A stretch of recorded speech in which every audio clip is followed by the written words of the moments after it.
તો આજે આપણે બનાવશું વેસ્ટમાંથી બેસ્ટ રેસીપી. તો આ છે આપણી બ્રેડની સ્લાઇસ.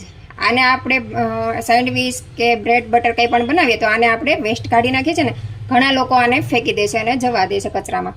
તો આજે આપણે એની રેસીપી બનાવશું. તો ચાલો જોઈ લઈએ આગળ આની રેસીપી. તો અહીંયા આપણે તેલ સરસ મજાનું ગરમ થઈ ગયું છે ને, તેલ આપણે મીડિયમ ફ્લેમ પર જ રાખવાનું છે. તો હવે આપણે જે બ્રેડની સ્લાઇસ છે એ આપણે આમાં થોડી થોડી એડ કરી દેવાની છે. અને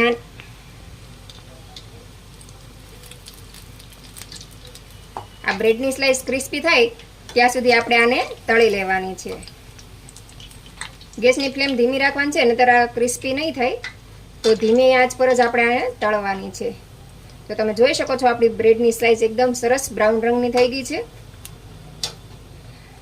તો આ બ્રેડની સ્લાઇસને તમે